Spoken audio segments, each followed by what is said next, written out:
The Galactic Council banished Earth forever. Humanity only smiled and began preparing. The translator bead in my ear was still speaking when the chamber erupted. 47 alien delegates rose from their curved seats in a single wave, their glowing sigils flaring bright above their heads. The sound they made was not applause. It was not celebration. It was something older and colder, the sound of a verdict being sealed. I was standing at the human podium in the center of Chamber 7, Vega Prime Station, and I could feel every single pair of alien eyes on me. Some had 4 eyes. Some had none, and they perceived the room through organs I had no name for. But all of them, in that moment, were pointed at me. Ambassador Yara Solis. The last human voice allowed inside this room. The Grand Arbiter of the Galactic Council, a tall silver-skinned being named Saravani Eldervoss, raised one long finger. The chamber went silent the way a deep ocean goes silent, completely, and all at once. The Council has spoken, Eldervoss said in the Galactic Common Tongue, which my bead rendered in clean, flat English. The species designate known as humanity, of the Sol Star System, third orbital body, is hereby removed from provisional membership status. All trading rights are revoked. All relay access is severed. The Sol System is designated a Class 4 quarantine zone. No Council vessel, agent, or affiliate is permitted within 12 light-years of the human home system. This order is permanent and is not subject to appeal. Permanent. Not subject to appeal. I had been in this room before. I had stood at this podium and given speeches about human cooperation, human progress, human potential. I had smiled through every dismissive comment, every interruption, every moment when the Council's older species made it perfectly clear that they considered humanity a temporary curiosity rather than a real member of galactic civilization. And now they were done with the curiosity. The delegate from the Veth Dominion, a reptilian species with green-bronze scales and a talent for political maneuvering that bordered on artistry, leaned toward his translator and spoke at length. My bead caught every word. The species known as humans have demonstrated, repeatedly and without remorse, an inability to exist peacefully within the framework of civilized galactic conduct. The incident at the Kepler belt margin is merely the most recent example of their instinctive aggression. They are young. They are reactive.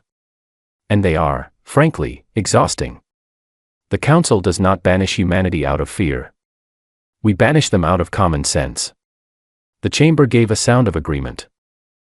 In 47 different tones, from 47 different species, it still meant the same thing. I waited until every delegate had finished murmuring. Then I spoke. I hear the Council's decision, I said, and my voice was completely level. I will convey it to Earth without delay. Eldervoss tilted his massive head slightly. He seemed to be waiting for something.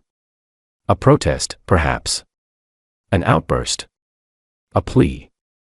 I gave him none of those things. Ambassador Solis, he said, almost carefully, you have 30 minutes to vacate the station. I understand, I said. Thank you for the time.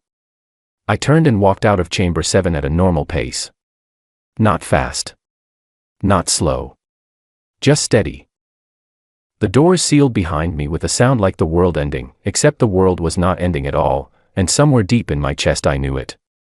The corridor outside was empty except for my 2 aides, a young man named Peter Cole and a quiet, sharp-eyed woman named Kate Lawson. They fell into step beside me without a word. Peter's face was pale. Kate looked like she was doing mathematics in her head, which she probably was. 29 minutes left, Kate said softly. I know, I said. I need a terminal. She pointed to a data alcove 10 meters ahead without breaking stride. I sat down at the terminal, inserted my Council-issued access card, and began pulling files. Everything I was authorized to access, I copied. Navigational charts. Biological databases. Trade route records. Every public filing the Council had ever posted about alien technology, alien biology, alien history. Then I went into the files I was not authorized to access. I had approximately 22 minutes left. It was enough. The files I took were not dramatic. There were no weapon schematics, no secret military plans. What I copied were economic records, specifically, the records of which star systems the Council had quietly suppressed, which species had been denied membership for reasons that had nothing to do with their behavior, and which technologies had been classified not because they were dangerous but because they were competitive. I pulled every one of those files into an encrypted packet and pushed it through a private channel to an address on Earth that did not officially exist. With 4 minutes remaining, I stood up, thanked the terminal for its service in the way that one thanks an inanimate object when one is nervous and trying not to show it, and walked to the docking bay where our transport, the civilian vessel called Constance, was waiting. Captain Leon Marsh met me at the airlock. He was a compact man with gray at his temples and the unhurried manner of someone who had spent 30 years in deep space and found very little there to alarm him. "Rough session," he said. "We've been permanently expelled from the galactic community," I said. "They called it a quarantine." "I know," he said. "Command briefed us 30 minutes ago." That stopped me. 30 minutes ago. The vote only ended. "I know when the vote ended," Leon said. "Command knew before you walked out of the chamber. They've been watching the signal patterns for months." He paused. Then something crossed his face that was not quite a smile but was close enough to be its cousin. "They want us home. They've been waiting." The Constance detached from Vega Prime Station and began its long arc toward the jump point that would carry us back to the Sol system. I stood at the observation window and watched the station shrink to a bright point and then disappear against the star field. My bead chimed once. A text message, Origin Earth, marked priority, and encrypted in a personal cipher I had been given years ago by people whose names I was not supposed to know. I decrypted it. One word. Good. I read it 3 times. Then I allowed myself, in the privacy of that observation window, the luxury of a real smile. Not the diplomatic kind. Not the patient, careful kind I had worn for 30 years inside the council chamber. The genuine kind. The kind that means something is only just beginning. Behind me, Kate Lawson spoke from the doorway. She had a cup of coffee in each hand and the look of someone who had been doing mathematics for a very long time and had finally arrived at an answer she liked. "You know," she said, setting one cup on the ledge beside me, 30 years is a long time to be polite to people who were never going to take us seriously." "Yes," I agreed. "I think," she said slowly, "that this might actually be the best thing that ever happened to us." I picked up the coffee. It was hot and strong and tasted exactly like Earth. "Kate," I said, "I think you might be right." The Constance hummed quietly around us as it crossed the dark between stars, carrying us home to a planet that had apparently already begun preparing for this exact moment, and I watched the stars and thought about the word permanent and found, to my considerable surprise, that it did not frighten me at all. It never had. Part 2. The day they cut us off, Dr. Emeka Nwosu was eating a bowl of oatmeal at his desk and watching a countdown timer on his secondary screen. Not a countdown to disaster. A countdown to completion. The Meridian Drive's 4th calibration sequence had been running for 11 days, and the final numbers were due at exactly 6 in the morning, station time. The relay network shutdown hit at 5:58. Every screen in the laboratory flickered once. The external communications array went dark. The galactic data feed, which they had all quietly taken for granted for 3 decades, simply ceased. No message. No warning signal. Just silence, where there had always been the low hum of the universe talking to itself. Emeka set down his spoon. Around him, in the deep research bay of Lighthouse Station, a facility that officially did not exist, orbiting at the L4 point of Earth's moon, 14 other scientists stopped what they were doing and looked at their screens. Some looked at Emeka. He was the lead physicist on Project Lighthouse, which meant that in moments like this, people looked to him the way passengers on a shaking aircraft look to the flight attendant. Not because he controlled the shaking, but because his face told them how to feel about it. He kept his face calm. "All right," he said. "They did it. We knew they would. Let's check the internal systems and make sure none of our own networks dropped in the interference." The team moved. That was the thing about Lighthouse Station. Every single person there had been selected not just for their scientific ability but for their temperament. They did not panic. They did not freeze. They got to work. Nina Cross, his systems lead, was already pulling up the network diagnostic. She was 29 years old and had the focused, unhurried quality of someone who had decided early in life that most emergencies were really just problems wearing dramatic clothes. Internal systems are clean, she said. Our own relay is functioning normally. We're isolated from the galactic network, but everything we built ourselves is running perfectly. As designed, Emeka said. As designed, she agreed. This was the part that the Galactic Council had never understood about humanity, and in Emeka's opinion it was the most important part. For 30 years, human scientists had been permitted to work alongside galactic technology.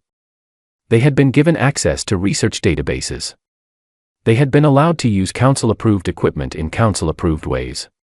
What no one had told the Council was what the human scientists had been doing during every moment they were not working within those approved boundaries. Studying. Watching. Taking notes. Not stealing, nothing so crude. Just observing, the way a student observes a teacher, and then going home and working out the underlying principles independently, the way any serious student does. The Galactic Council had assumed that because humanity was young, it was slow. It had assumed that because humans were new to the community, they were dependent on the community. It had made a very comfortable assumption, and it had been completely wrong. Project Lighthouse was the proof of that error. It had been running for 11 years in total secrecy, funded through a dozen different research programs with innocuous names, staffed by scientists who had publicly retired, or quietly transferred, or officially taken positions in remote facilities that turned out to be Lighthouse Station. The project had one goal: to achieve full technological independence before the Council decided to end the relationship. Emeka checked the countdown timer. 4 minutes remaining on the meridian calibration sequence. He went back to his oatmeal. Nina watched him eat and shook her head slowly. You are a remarkably calm man, Emeka. I've had 11 years to prepare for this morning, he said. I used the time well. At exactly 6 o'clock, the calibration sequence completed. Emeka put his bowl in the sink, walked to the main laboratory floor, and looked at the numbers. The meridian drive worked. Not in theory. Not in simulation. In reality. The fourth sequence had modeled a clean jump of 4 light-years with a positional error of less than 30 meters. 30 meters. In 4 light-years of transit. The Galactic Council's standard commercial drives averaged a positional error of about 2 kilometers for a similar jump, and they had been developing those drives for 800 years. Emeka had been working on Meridian for 11.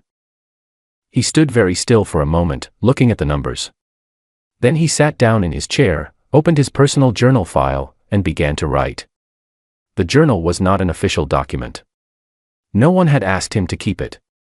He kept it because he was a scientist, and scientists record things, and because he had always had the feeling, that this particular period of history was worth recording carefully. Day 416 since the banishment was announced, he wrote. The Meridian drive has passed its final calibration threshold. 3 years ahead of the most optimistic internal projection.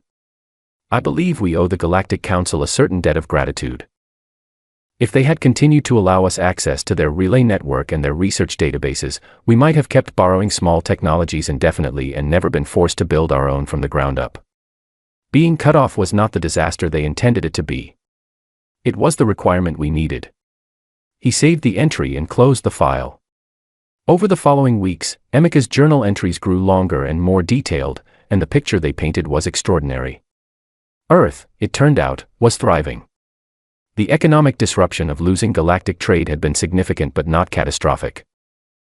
In the weeks after the banishment, the United Nations had convened an emergency session that lasted 9 days and resulted in something no one had expected: agreement. Not the careful, qualified, endlessly hedged agreement that characterized most international diplomacy, but genuine, committed agreement. Every government on Earth had signed the new cooperative framework within a month. The old arguments, about resources, about territory, about cultural priority, had simply collapsed. When an external force tells every human being simultaneously that they are no longer welcome at the table, the humans tend to stop arguing about who sits where at their own table. The Secretary General had made one statement that cut through every news cycle on the planet and stayed there. She had said, "They gave us our planet back. Let's not waste it." People had put it on signs. On shirts. On the sides of buildings. On the little paper cups that came with office coffee machines. They gave us our planet back. Let's not waste it. Production had increased across every major sector. Research funding had tripled. Universities that had been competing for decades began sharing their most sensitive data freely. Pharmaceutical companies released drug formulations into open commons. Energy corporations shared grid technology. The hoarding stopped. Not everywhere, not all at once, but enough. Enough to matter. Emeka recorded all of it, day by day, with the care of someone who understood that the future would want to know. Then, on day 712, Nina Cross knocked on his office door with an expression he had never seen on her face before. "What is it?" he asked. "You have a message," she said. "Not on any channel I recognize." It came in on a frequency that shouldn't exist. She held out a small card, not digital, actual printed card, which was startling in itself, with 4 words on it. "Come to the anchorage." Emeka stared at the card. "Where is the anchorage?" he asked. Nina's face did a careful thing. "I don't know. But whoever sent this included coordinates. And they are very far from any registered station." "How far?" "Beyond the Council's long-range sensor network," she said quietly. "By about 12 light years." Emeka turned the card over in his hands. On the back, in the same clean print, were 2 more words. "Bring Peter." Peter Cole had not worked at Lighthouse Station. Peter Cole had been Yara Solis's aide. The young man with the pale face who had stood in the corridor outside Chamber 7 on the day of the banishment. Emeka picked up his personal communicator and called a number he had been given years ago and told never to use unless he heard from somewhere unexpected. The line connected immediately. A voice said, simply, "You got the card." "I got the card," Emeka said. "Good. The Constance will pick you up in 48 hours. Pack light. The people you're going to meet have been waiting a long time, and they are very interested in that drive of yours." The line cut. Emeka sat very still for a long moment. Then he opened his journal and typed one final entry for the chapter of Lighthouse Station as he had known it. Day 712. "We are not, it seems, the only ones who have been preparing. I suspect the Council has made enemies in many directions, and I suspect those enemies have been watching us the way we were watching the Council. I also suspect, and this is the part that fills me with a feeling I can only describe as profound, unreasonable excitement, that the real work is only just beginning." He closed the journal, stood up, and went to find something to pack. Part 3. The anchorage was not on any chart. It hung in the dark between 2 unnamed stars at a distance from the galactic core that most Council cartographers classified as simply empty. It had no beacon. It emitted no navigational signal. Even the Constance, which had been given the coordinates in advance, nearly missed it on final approach, because the anchorage was designed to look like nothing from every direction except one, and the one direction from which it revealed itself was the direction you were coming from if you already knew it was there. Commander Reyes Alvarez had been told very little. He had been told to board the Constance. He had been told the journey would take 11 days. He had been told to bring his formal uniform and his best diplomatic patience. His superior officer, a careful woman named Carol Dent who ran the Earth Defense Directorate's most classified division, had looked at him across her desk and said, "What you are about to see is going to change your understanding of our situation completely. Try not to let it show on your face when it does." Reyes had a very good face for not showing things. 22 years in the Defense Directorate had given him that. He stood now at the Constance's forward observation window and looked at the anchorage, and he worked very hard at his face. The station was enormous. Larger than any human-built structure in space. Larger than Vega Prime, even, which had been the largest artificial structure Reyes had ever seen. But its size was not the thing that changed his understanding. Size was just engineering. It was the ship's dock to the anchorage that changed everything. Reyes had spent years studying alien vessel profiles. Every species that had ever dealt with the Council had a recognizable design language, recognizable to someone who had made it his business to know. And as the Constance moved closer, he counted configurations he recognized from files that were sealed at the highest classification levels Earth possessed. Yari. The ancient insectoid species that had been expelled from the Council 400 years ago. Their ships were long and dark and asymmetrical in a way that suggested the builders thought about physics from a very different angle than most species did.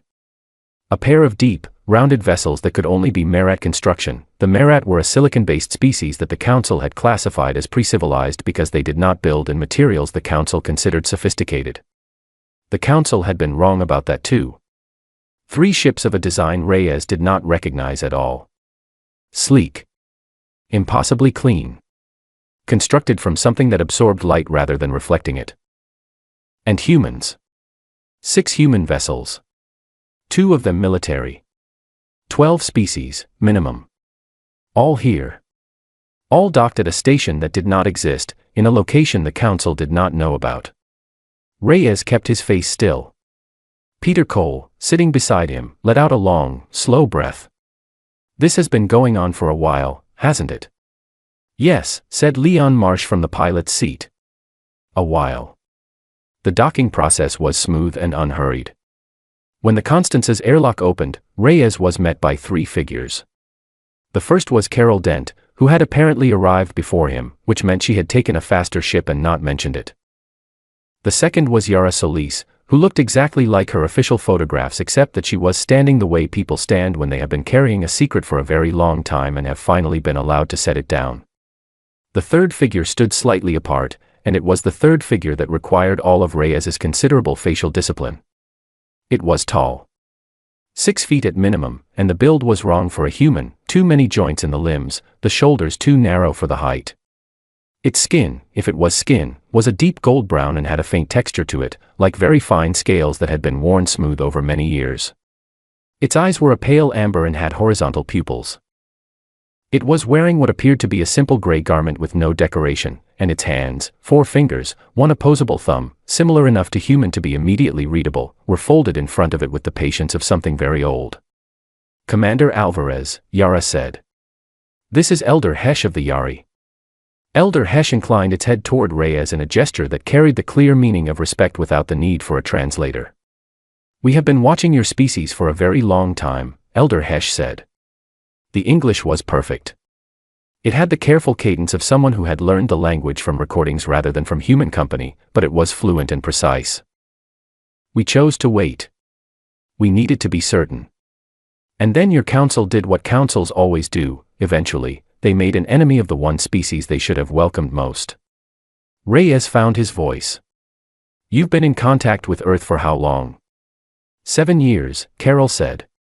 Since before the banishment. We made initial contact through the Shepherd Commission. Elder Hesh's people gave us the location of this station and the means to reach it without council detection. In return, we shared what we had been developing at Lighthouse. Reyes turned this over carefully in his mind. 7 years of secret diplomacy. 11 species already in contact before the Council even voted.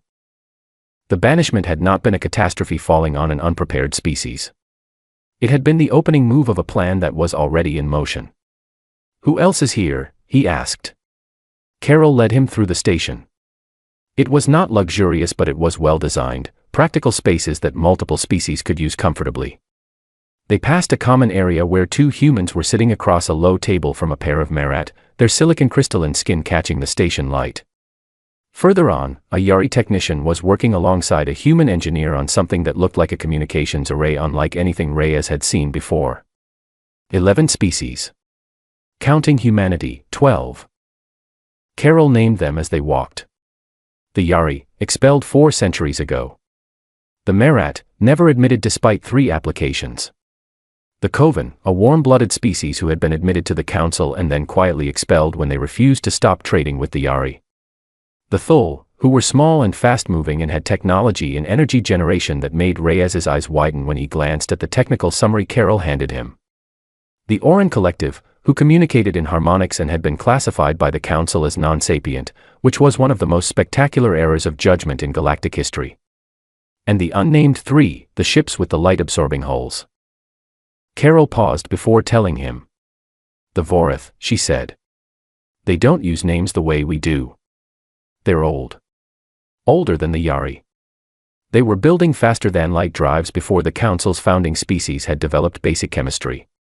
They went quiet about 800 years ago, and the Council assumed they had declined. They didn't decline, Reyes said. It was not a question. They were watching, Carol said. and waiting for something worth coming back for. Reyes stopped walking. He stood in the corridor of a secret station 12 light-years from Council space and absorbed the full weight of what he was being told. 12 species. Technologies that the Council had suppressed, misclassified, or simply never discovered because it had stopped looking past its own interests centuries ago. An organization that had been building quietly, patiently, for years. 4 decades, in some cases.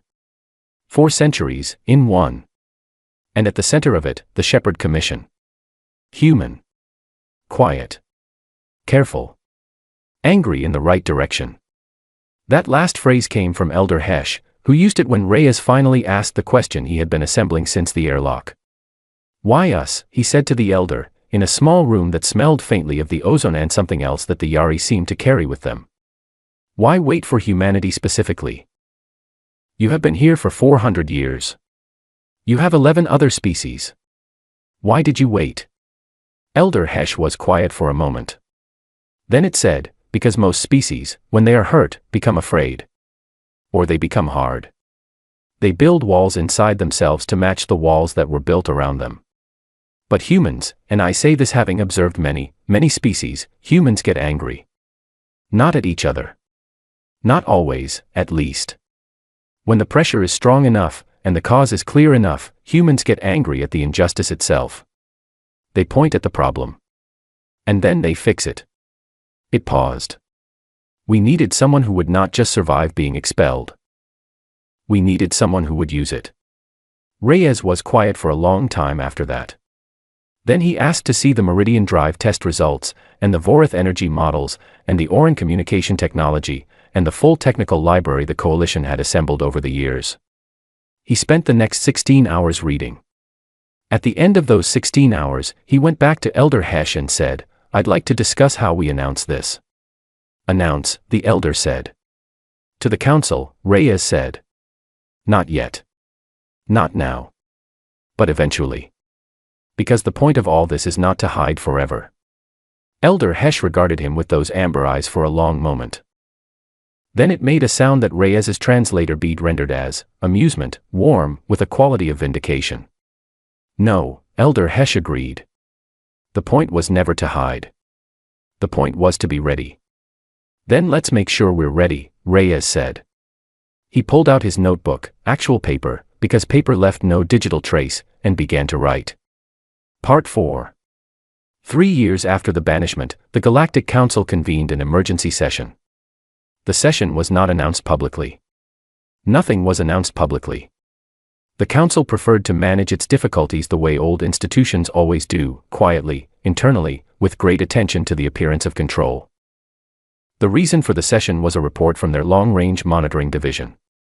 The report was 72 pages long and had been classified at the highest level the moment it was completed. I was not supposed to know about it. I knew about it anyway. My name is Yara Solis, and 3 years after walking out of Chamber 7, I was the Secretary of Interstellar Affairs for the Coalition of the Expelled. That title did not yet appear on any official document, because the Coalition had not yet made itself official. But the work was real. The organization was real. And the intelligence network, built slowly, carefully, through the Vorith's fold space relay system that the Council did not know existed, was very real. The report said, essentially, that something was wrong with the quarantine. Specifically, it said that 17 star systems which had been economically dependent on Council trade routes had quietly begun routing their commerce through a different network.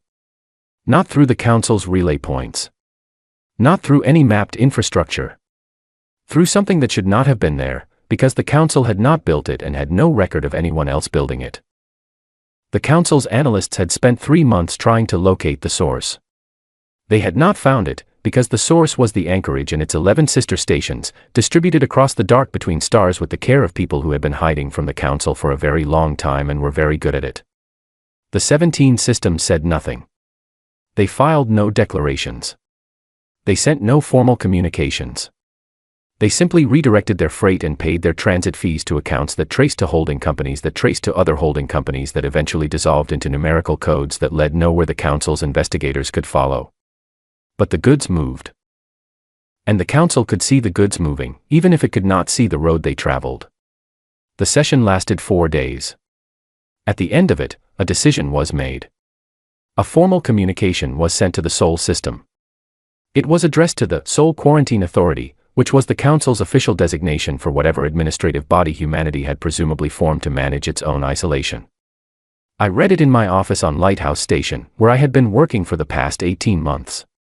Peter Cole, now my chief of staff rather than my aide, a promotion he had earned 3 times over, stood beside me as I read. When I finished, I handed it to him. He read it. His eyebrows rose slowly. "They want to meet," he said. "They want to meet," I confirmed. "With us." "With the Sol Quarantine Authority," I said. "Which does not exist." "So we need to decide who replies," Peter said carefully. I looked out the window at the star field. 3 years ago, I had looked at a similar star field from the Constants and felt the weight of everything we had lost. Now I felt something different. Not triumph, exactly. Something quieter and steadier than triumph. "I'll reply," I said. "Not as the Sol Quarantine Authority. As the Coalition of the Expelled." Peter made a small sound. "That's going to be a significant moment." "Yes," I said. "It is." I composed the reply myself. I did not ask for help, and I did not edit it more than twice. Sometimes the first words are the right words, and overworking them removes something essential. The message said, "The entity you have addressed as the Sol Quarantine Authority does not exist. Your communication has been received by the Office of the Secretary of Interstellar Affairs, Coalition of the Expelled. We are available to meet at a time and location of mutual convenience. We request that all 49 member species of the Coalition be recognized as parties to any discussions." 49. The Council's response took 11 hours. When you understand that the Council typically responded to formal diplomatic communications within minutes, 11 hours told you everything you needed to know about the state of the emergency session. In those 11 hours, I was not idle. I called Commander Reyes Alvarez, who was now heading our newly formalized Fleet Coordination Office. I called Elder Hesh, who was on a Yari vessel somewhere near the Coalition's outermost station and answered within 30 seconds, which meant the Elder had been waiting for exactly this call. I called Dr. Emeka Nwosu, who was running the second-generation Meridian Drive project and sounded distracted in the way of someone who has been deep inside a problem for 16 hours and is slightly annoyed at being pulled out of it. Then I called Captain Leon Marsh and told him to have the Constance, which had become something of an unofficial flagship through sheer consistency of presence, ready to move on 4 hours' notice.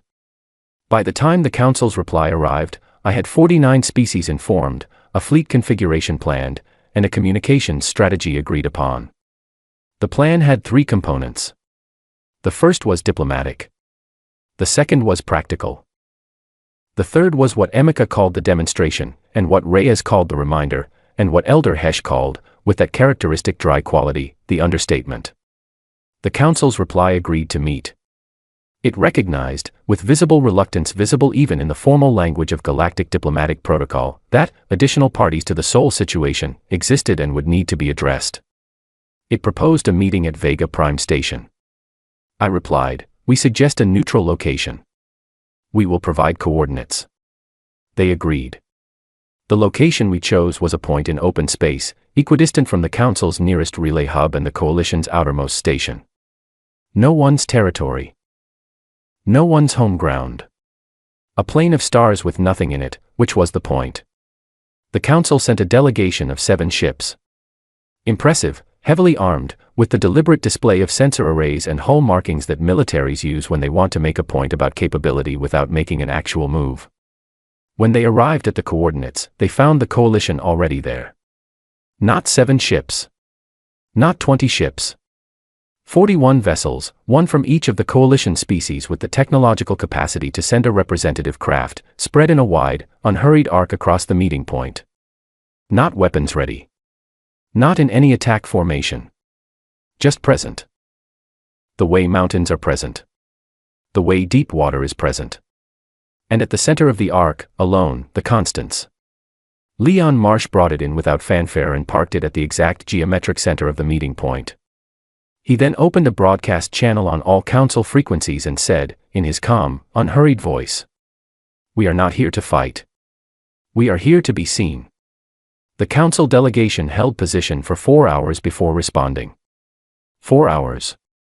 Emeka told me afterward that he spent those 4 hours running engine diagnostics on the second-generation Meridian drive and trying not to laugh, which he described as one of the more difficult things he had done in his career.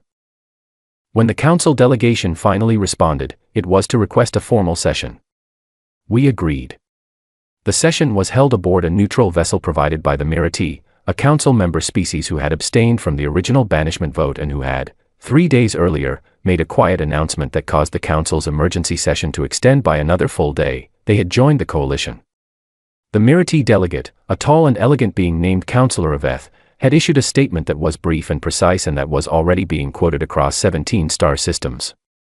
The Galactic Council was built to serve the interests of civilization, Councillor Aveth had said. When it begins to serve only the interests of its founders, it ceases to be the council it claims to be. We are choosing to serve civilization. The Veth Dominion, who had started all of this with their manufactured incident at the Kepler Belt, sent a protest to the council. The council's response time to the Veth was 3 days. Previously, the Veth had received responses within hours. Small changes. Quiet changes. But I had spent 30 years learning to read the council's temperature from exactly these kinds of signals. The temperature was dropping.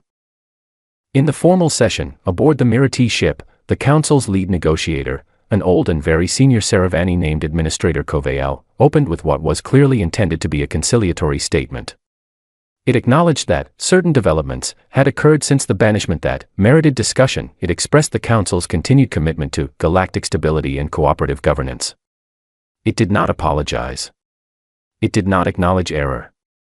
It did not address the 49 species who had been ignored, expelled, or misclassified over the centuries of the council's existence. Elder Hesh responded. Not me. This was deliberate. Humanity had built the coalition. Humanity had provided the technology, the intelligence network, and the diplomatic architecture that had made this moment possible. But humanity sat in the second row and let Elder Hesh speak. The coalition is not here to seek permission, Elder Hesh said. We are not applying for membership. We are not requesting reconsideration of any prior decisions. We are informing the Council that the existing structure of galactic governance is no longer the only structure of galactic governance. We are a functioning alternative. And we are growing. Administrator Koveal was very still. What is it you want? Elder Hesh said, we want what has always been the correct answer. Equal representation. Transparent process. No permanent vetoes. An end to the practice of suppressing species for competitive rather than genuine reasons. These are not demands. They are the terms on which a larger conversation becomes possible. There was a long silence. I sat in the second row and kept my face quiet and thought about the word permanent, and how it had sounded 3 years ago in Chamber 7, and how it sounded now. It sounded different now. It sounded like a door that was beginning, very slowly, to open. I had an address prepared. I had written it on the Constance, during the transit to the meeting point, in the same careful way I had once written diplomatic speeches for Chamber 7. It was shorter than those speeches. It had taken less time to write. When the session paused for a recess, I transmitted it back to Earth, and it was broadcast across the Sol system, and I was told afterward that people listened to it in offices and on transit trains and in cafes, and that when it was finished some of them were very quiet for a while. It said, they built walls to keep us small.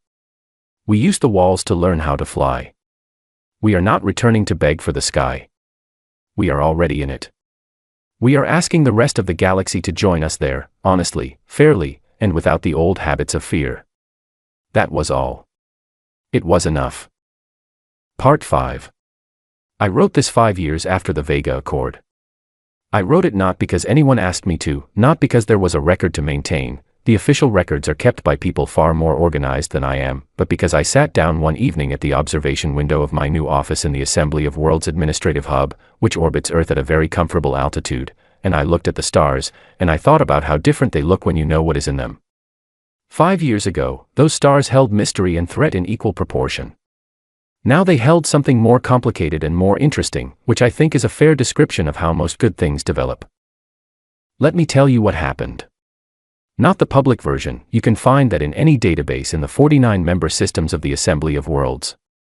I mean the version underneath the official version. The version with the small moments in it, which are always the ones that tell the true shape of a story. The Council's response to Elder Hesch's statement, in that first session aboard the Mirati ship, was to request a 2-week recess. This was granted. During the recess, I received 3 private communications that were not supposed to exist. The first was from Administrator Koveal, who asked, in carefully neutral language, whether the Coalition would be open to a preliminary technical exchange, specifically, whether the Coalition would share the Meridian Drive schematics in exchange for access to certain Council research databases that had never been made available to provisional member species. I brought this to Emeka. He read the message twice and said, they want to buy cooperation with information they should have shared 30 years ago. Yes, I said. And what do you want to do? I want to say no, I said. But not for the reason they're expecting. I replied to Administrator Koveal that the Meridian Drive was already freely shared among all 49 Coalition species, and that its schematics would be released to the public Galactic database within 6 months regardless of the outcome of any negotiations. The information was not for sale because it was not ours to sell. It belonged to everyone. Koveal did not respond for 2 days. When he did, the message was shorter than his usual communications. It said, I see. 2 words. I see. I thought about that for a long time afterward. About what it meant when someone who had spent a very long career inside a system that treated knowledge as currency encountered someone who simply gave it away. About whether that was confusing to him or clarifying. About whether it changed anything in the architecture of how he thought about what we were doing. The second private communication came from a direction I had not expected. It came from within the Veth Dominion. Not from the government, from a private individual. A researcher named Dr. Orla Vethsin, who, despite sharing the species name, was apparently not comfortable with what her government had done. Her message was long and carefully written and full of the particular quality of someone who has been trying to say something important for a very long time and has finally found a channel through which to say it. She laid out, in considerable detail, the internal records of the Kepler Belt incident, the real ones, not the version presented to the Council. She confirmed what the Shepherd Commission had long suspected: the incident had been manufactured. It had been designed to give the Council a reason to act on a desire it already had. Her government had calculated that humanity would be expelled within the decade regardless. They had simply accelerated the timeline. She sent the records as an attached file. I sat with that file for a full day before deciding what to do with it.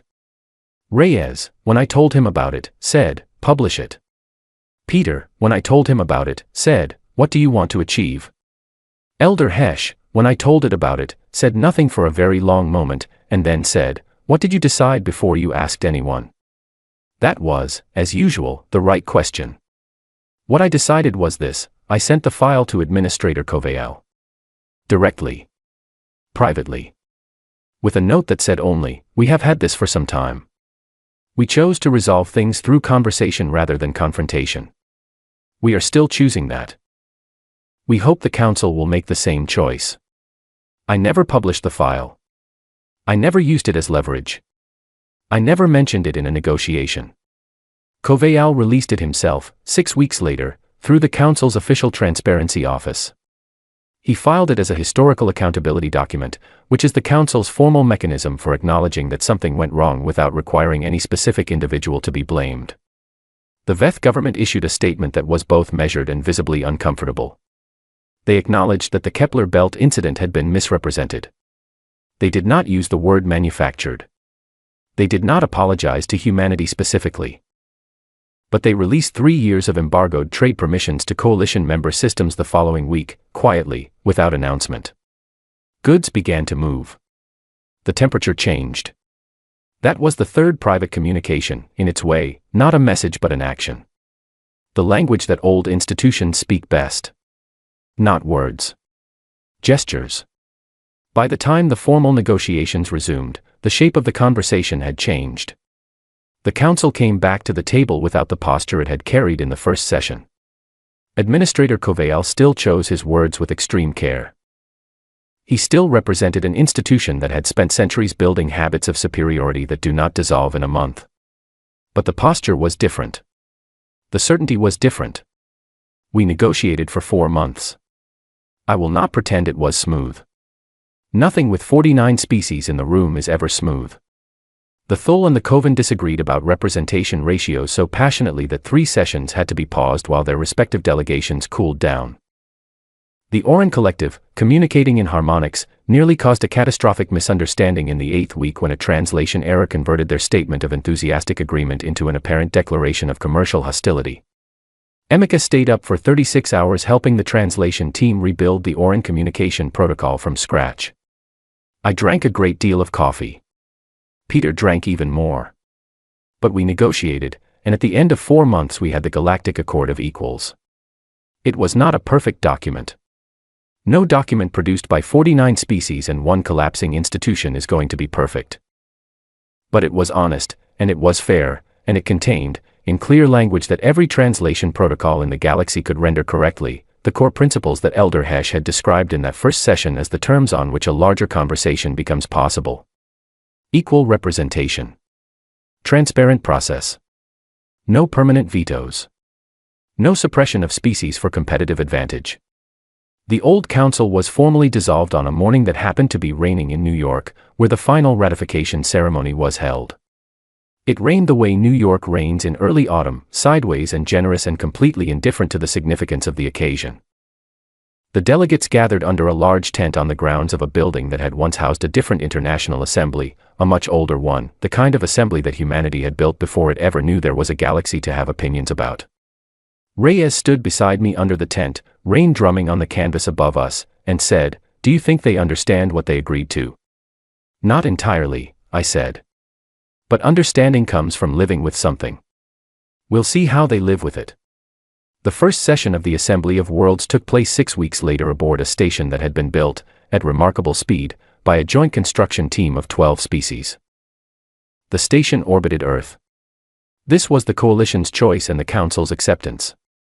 It had been the point of most extended argument in the entire negotiation, because the founding species of the old Council had wanted the new Assembly's hub to orbit a neutral star. The Coalition had held firm. Not out of pride. Out of principle. The Assembly of Worlds should orbit a world that had been told it was not welcome in the universe and had responded by building a new one. The symbolism was correct. At the first session, humanity sat in the back row. This too was deliberate. Elder Hesh gave the opening address. Dr. Orla Vethsin, who had defected from the Veth Dominion and joined the Coalition's diplomatic staff, translated it into Veth for the benefit of her former government's representatives, who sat in the front row looking as though they were eating something unpleasant and had decided to finish it with dignity. I watched from the back row and tried to memorize all of it. The particular quality of the light through the station's observation panels. The sound of 49 species breathing the same recycled air. The way Elder Hesh's voice carried in the chamber, not loud, but present, the way very old and certain things are present. Afterward, Emeka sent me a message. 3 words. "They're calling us architects now." I was at the observation window when it arrived. The same window where I now sit writing this. Earth below, broad and patient and blue. Stars above, full of all the things that are out there, none of which scare me the way they might have scared me if I had not spent the last 8 years learning what we are capable of. I thought about the word banished. I thought about how heavy it had felt in that translator bead, in Chamber 7, in a station so far from home. I thought about the one-word message that had been waiting for me on the constants. Good. I thought about all the years of preparation that single word represented. All the people who had worked in rooms that did not officially exist, building things that were not supposed to be possible, staying patient when patience was the hardest choice. I thought about Nina Cross and her 17-hour calibration sequences. About Leon Marsh's unhurried voice on the broadcast channel, telling the Council's 7 warships that we were there to be seen. About Reyes in his paper notebook, writing strategy with a pen because paper left no trace.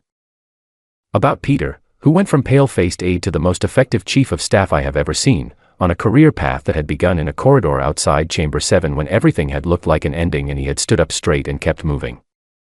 I thought about Elder Hesh, who had waited 4 centuries for a species angry in the right direction.